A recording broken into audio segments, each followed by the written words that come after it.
YouTube, welcome back to Old Man Seth's 2023 games tier list. Today you'll be getting all the way from the Halls of Torment to Nova Drift. Now I can't wait to see which one of your asses I chap the most when it comes to some of these game rankings. Remember, make sure you like, comment, and subscribe if you're enjoying what my goofy ass is doing here. Also be sure to check out the Instagram and TikTok. I'm putting a lot more out these days on both of those platforms, so it'll help me a ton if you get over there and engage with it, talk about it, comment, like it, do whatever you gotta do. Make sure you guys get your butts in the Discord as well, and make sure you go follow Twitch. I am live 5 days a week. If you decide to come in, you're gonna see all kinds of buffoonery, silliness, and have a great time with an awesome community. I really hope to see you out, and I hope you enjoy the tier list.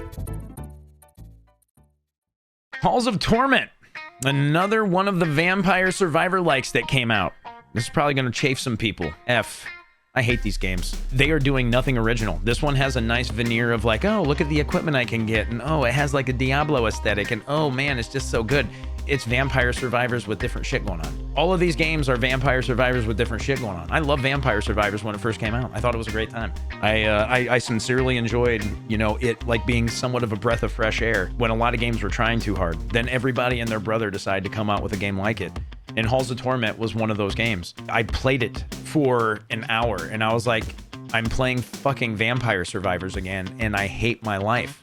This game sucks. There's literally nothing different going on here. It's the same shit. Yeah, Halls of Torment, I'm sorry. If you enjoyed this game, I'm very happy for you. I'm not gonna take that away from you. I think they suck. Have a Nice Death. I don't know how many of you know what Have a Nice Death is, but this was one that was very fun with a very cool aesthetic and a very neat story. Have a Nice Death that you play as Death. Death has come back after what can only be described as a work fatigue. Death has gotten sick of doing his job in the underworld. He lets all of his underlings do it. Things run amok, and Death has to go back and start regulating because all of his underlings are assholes now, and they're doing dumb shit with the souls of the world. Combat's fun. Upgrades are fun. Have a Nice Death is a game that was probably good. I don't really think that there was much else going on with it. Like when you play a game like this, it's a platformer. Feels very reminiscent of Dead Cells without all of the fun replay mechanics in a lot of ways. This game is just kind of punishing as well for the sake of be punishing. You know, it's a game that definitely leans on if you don't have the meta progress at one point in time, you're not going to have a great time, or it's just going to be prohibitively hard for some people. So if you're not really familiar with this kind of genre, if you get this game, you're probably going to have a bad time with it. But Have a Nice Day, definitely a B game, good enough, but nothing special, and again, nothing really necessarily awful. Now, Heretic's Fork is another one that kind of came out of nowhere for me. This is one that I heard about during the Steam demo days, and it had a pretty cool demo. It's kind of a deck builder, but it's also an auto battler. You're essentially the middle of hell. You're trying to prevent a bunch of souls escaping hell, and you're upgrading this tower that's basically stopping all these souls. You have like machine guns, you have some submachine gun toting devils, you have some other guys running around with sniper rifles. There's a bunch of different ways to go about it. Is it a fun game? Yes. Is it an average game? Yes. There's nothing really special going on here. This is one that doesn't really do anything too like different or anything too spectacular. But if you have a couple bucks burning a hole in your pocket and you want to play a kind of a throwaway time kind of game that rewards you for replay and stuff like that, this is definitely one for you. Also, it has a demonic clippy. I mean, you can't really beat a game that has a demonic clippy that shows up on your desktop and gives you a bunch of shitty advice and is taunting you and how bad of a job you're doing every time you go out and you're trying to stop all these souls from escaping hell. So yeah, Heretic's Fork, fun game, and if you like the idea of a demonic clippy, you're going to be right. You're going to be solid. This one's going to be fun. Hi-Fi Rush. This was a darling that just came out recently this year, y'all. It's a rhythm-based game with some really cool combat, some excellent music, and a kind of decent story. I didn't really play this one much, but I thought it was a pretty average game. People are probably going to hate me for that. I think there are going to be some people in my comments like crawling up my asshole about, oh my god, Hi-Fi Rush is such a good game. It didn't really speak to me, guys. I mean, there was some really cool stuff going on here. But at the same point, it didn't really catch me. Again, there was nothing exciting or nothing exceptional about it. It just it was a really pretty game with a really cool soundtrack and some fun gameplay here and there. But again, nothing that really blew my doors off. So this is an opinion piece. This is a tier maker, and there's gonna be some controversial shit. This is one of those. I don't know what to tell you. Hitman. I look like this guy, or at least I've been told I look like this guy. I don't know. Maybe I should have a barcode tattooed on the back of my head. Fuck, I don't know. Whatever the case may be, Hitman. I played it this year because it had a roguelite mode introduced. and it was a perfectly fun time. I enjoyed it. I get why people enjoy this game. The roguelite mode is hard. It busts your balls. If you can't do some things, you're gonna lose really quick. And I think that it opened up some doors for the series, and I think that it opened up the doors for new people to find this game, but I thought it was pretty average. Again, this game is, if you've done one mission, you've done them all. Like, there's no difference. Like, you're playing it for the story and the ability to uniquely kill enemies in fun and grisly ways, like throwing them into a wood chipper, which I definitely did because I had to. I mean, once I was told I could throw somebody into a wood chipper, I had to do it. I mean, it's the best Fargo moment in a video game ever. So I think that the Hitman World of Assassination and its roguelite mode, pretty average. It was cool. But again, it's one of those games that's going to get samey. If you've ever played these games, they're all relatively the same. You're playing them for the story if you're not, you know, really looking for anything else. I don't think that there's much different going on in the gameplay at any given point in time. So Hitman World Assassination, its update and all that fun stuff, pretty cool. Very fun time, like I said. If you want to get out there and, you know, kill people in new and fun, unique ways, you're going to have a great time with it. Otherwise, for me, it just was kind of average. Hotline Miami. One of my friends really loves this game. I ended up loving this game. I'd never played it before. It's an A game. It's an A game with an A story. And it's fun to run around, and it's funny because I just bagged on Hitman World of Assassination for being pretty samey. This game's pretty samey. But it's balls to the wall loco with a great soundtrack and just some really fun moments. And it doesn't overstay its welcome. And I think that's the big difference. You know, you play through Hotline Miami just because you want to have like a fun story experience of like just wanton murder. And it doesn't, you know, it does. I played through it in one stream. So, you know, it was a good like 4 or 5 solid hours. And then the game was over. It knew what it was. It knew what it set out to do. And unless you're one of those, you know, achievement hunters, there's really no way to go back, or there's really no reason to go back and play it again. But it's a perfectly fun time the first time you play it. So yeah, Hotline Miami is an A game. It's good. Like it was unlike a lot of the games I've ever played before. And I can definitely say that it can be worth, you know, the $5 or $10 you're going to spend on it. I am bread. You're literally sentient bread. You're sentient bread. You're trying to drive the person whose house you're in crazy. That is the entire point of this game. And you're trying to toast yourself. I don't get it. I have no idea what the hell was going on with this game. All I know is that I had a wonderful time trying to flop my way around an apartment to make the person who I lived with in this apartment look like an absolute insane person. And if you're looking for another fun kind of party game to share with people who might be watching you play those games, this one's going to be for you. It was a good game. It was good. It was a solid B. There are going to be people who hate me for this because they're going to be like, that game sucks. Why would you play it? It's like Getting Over It, or it's like All That 4. But for whatever reason, this game spoke to me even more than either of those, any of those. I don't know why. I Am Bread was just a lot of fun. There's another game called I Am Fish where you're basically doing the same thing. So yeah, again, like I Am Bread was a good game. I enjoyed it. Why did I enjoy it? I have no fucking idea why I enjoyed it. Inkbound. Now, this was a game that I really enjoyed when I was able to play the demo of it. Inkbound is a turn-based kind of tactical RPG, and it's also a roguelite. There's a lot going on in this game. I didn't really play it much, but what I did play of it, I enjoyed. It's another one of those games where you play as a character. There's a couple different classes for the character. You're making your progress through all these different areas to power up to ultimately fight the bosses. And it's got something unique going on. And I don't know really how else to put it, but this is, I don't even know how to compare it. I actually feel like I need to look over here on Steam while I'm making this video live right now, just so I can give you an idea of like, if you like this game, you might like this game. They're comparing it somewhat to Age of Wonders. I don't even know why they're comparing it to Age of Wonders or like Phoenix Point, which is like XCOM. That doesn't really track. I don't even know where to go with this. Caves of Cud. Some of you guys know what the Caves of Cud is. QUD, Caves of Cud. I don't know how to put it. Spellforce is another one that I've heard of before that people might know. Anyway, whatever the case may be, you're looking at a game like that, but it was really fun. It has a lot of fun weapons. It has a lot of fun little things going on. Average game, though. Like, for whatever reason, as much as it caught me, it never really wanted to draw me back. It was still very fun to play with other people. This is what you can do. You can play it solo. You can play it with other folks. It's another one of those games where you can ratchet up the difficulty a little bit or bring it back. There's even a ranking system. So if you're interested in, like, you know, lording over people that might be playing it as well, like, it's built for you. But Inkbound was a pretty cool game, but one that, for whatever reason, just didn't have the staying power I thought it was going to. So yeah, just an average game. The Lies of P, another game I reviewed on this channel. Feel free to go check that review out. Yes, I'm fishing for views, but I don't care. This is a thankless and altogether hard fucking industry, guys. And if your views are going to help me, then goddamn it, I'm going to try to see if you'll, you'll give me them. The Lies of P review will be linked now, as well as at the end of this video.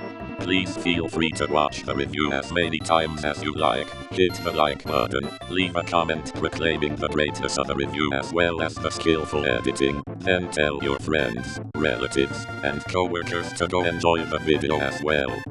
Now, back to the tier list. But Lies of P. Lies of P is a Souls-like. If you are unfamiliar with the Lies of P, it came from an independent developer. It's not FromSoft.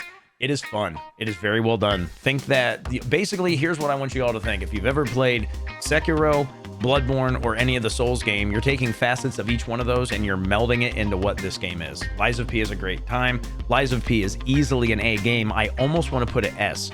It is absolutely, positively, without a shadow of a doubt, in my opinion, the best non-FromSoft Souls game I have ever played. There are a lot of pretenders out there. There are a lot of other games that have tried to be Dark Souls or Sekiro or Bloodborne. Lies of P has gotten the closest to the mark. They have DLC coming. They have another title in the works that's going to be in the same universe. They're going for this really overarching dark fairy tale-like thing. And if you enjoy any of those games, this is a must-play. It is an A-tier game. Probably could be an S game. Maybe this is another one of those times I should have like an A+ category or something like that. Hell, why make it harder than it needs to be? Let's just keep it simple. It's an A game. Play the goddamn game. Go watch my review. You're going to thank yourself for it if you enjoy any of those aforementioned FromSoft titles. LocoCycle. This was supposed to be a meme for my live stream. I don't even know what the hell happened. I liked it. It had a bunch of names in it too, which I don't even know where else to go. I don't know if you guys know who Robert Patrick is. Have you ever seen Terminator 2? He was the T-1000, the liquid metal guy. Do you guys know who the director of Guardians of the Galaxy? A little bit of help here. What's that guy's name? Well, shit, I can't. He's in charge of DC now. That's all I know. He has a part in it. He helped. I don't even know. Like, it's like part live action. It's part insanity. You're a guy who's permanently attached to a motorcycle who's sentient. You're going across country to make it to a motorcycle party. I don't. It's insane. You deserve to play it. Only because the story is completely off the hook. It is completely unchained. It's unhinged. I don't know what else to say about it outside of the gameplay is pretty mediocre, but you need to play it just because you're going to laugh your goddamn ass off most of the time, and it's just going to be fun. So if you don't have anything better to do with, I think it's like 15 or 20 bucks, go ahead and check out LocoCycle. It's a good game. Even though at first blush it shouldn't be, it's hilarious. You're going to have a good time with it. I promise. Remember how we were just talking about the best FromSoft game that is a Souls-like, that isn't a FromSoft game, Lies of P? Lords of the Fallen is another one of those attempts at making a Dark Souls game. This game is a D. These nuts. This game, I tried to play one time. I wanted to like it. I couldn't like it. There was too much going on. It was underexplained. They really tried to pack 30 pounds of shit into a 2-pound bag. Lords of the Fallen is an update of a game that they previously had put out. I can't remember who the dev is, but it's an updated version. It's almost like Desktop Dungeons Rewind. It's like, hey, we updated this game. We're throwing it back out for a new world because we've really been working on it the last 10 years, and I bet this one's going to be a lot better. It wasn't. No, it wasn't. Don't waste your money. If you can play this one on Xbox Game Pass or something like that, or if you're gifted it, sure, go ahead and give it a shot. It's got some really like pretty set pieces. It's got some really nice like background graphics and stuff like that. But for the most part, it's trash. Yeah, D game. D game. Dick. Metal Wolf Chaos XD. Oh man, this was our 4th of July game, and I don't even know what else to say about it outside of Metal Wolf XD is a port of a game that came out for PlayStation a long time ago. It is Murica the game. You play as the President of the United States of America piloting a mecha, blowing up a bunch of terrorists or people who are trying to take over the country. It was perfect for 4th of July. It was nothing but splodies. It was nothing but just, watch everything get mowed down by the President, a mech, trying to save the country. It was ridiculous. It was a D game. It was a D game. I don't really think that I can, be in my right mind, suggest you to go out and play this one unless you're really looking to have some laughs with some people and I don't know, you don't have anything else to do with your money. I mean, I think lighting a cigar with your money would probably be a better expenditure than playing this game. You know what? Actually, I'm just going to go ahead and throw it an F. I wanted to give it a below. It was a bad game. It was bad. It was hilarious, but it was fucking bad. So yeah, you know what, guys? Yeah, no, just don't. The upgrade systems, it was like, take any of the, well, aforementioned Armored Core games and dumb them down to the most stupid form that you could possibly think of, and that's what this game was. You know, you can get new weapons, and it was just bad. Don't play it. Myth Force, another roguelite, guys. Another roguelite where you play as a class, but you know what was really cool about this one? It looks like an old 80s cartoon. I don't know if you guys remember Dragon Slayer from back in the day, or maybe you remember the Dungeons & Dragons cartoon from the 80s. This game has that look, and that's essentially what it is. It's like a Dungeons & Dragons roguelite where you play as like a wizard or a warrior or a archer, and you go through, and it has all the trappings of a roguelite where it's, you know, room progression, right? You hit the different room arena, kind of like Doom. You fight and kill everything, and then you move on to the next one after you find some power-ups. Very average game. I wanted to like it more than what I did. This was another one that I had high hopes for when it first came out, but it was a pretty average game. It's not bad, and you could do worse. You can play with other people. You can do it solo. Seems that it's a little bit easier for a lot of folks when they play it with other folks. But Myth Force was a cool game that I had. Again, I wanted it to be so good, especially as a fan of a lot of those old 80s cartoons and, you know, the play style of a Dungeons and Dragons roguelite. But yeah, I can't really do much better than that, guys. Pretty average game, and yeah, you know, it could be worth it to you depending on what you're into, but I can't sit here and say that it's gonna be great. NecroBouncer. This is one that was suggested by someone in my Twitch community. And yeah, it's exactly what it is. You're an underworld bar bouncer, and you're trying to keep all of the demons in check when they're going out and drinking. And I played it, and it was okay, but it wasn't a great game, guys. That was a D. I mean, it's another roguelite that has progression that you're, you know, getting different builds in and things like that. But it was pretty underwhelming. Nothing really special, nothing really fun. And I can't sit here and suggest it. It just like it didn't do anything good, really. It was all pretty mediocre. So yeah, NecroBouncer, if you ever heard of this one, you can probably avoid it. I don't really think this is one you want to spend your money on. Neon Abyss. Now, Neon Abyss is pretty cool, guys. I enjoyed Neon Abyss. I'm going to put that in the good category, and I'm going to give you a reason why.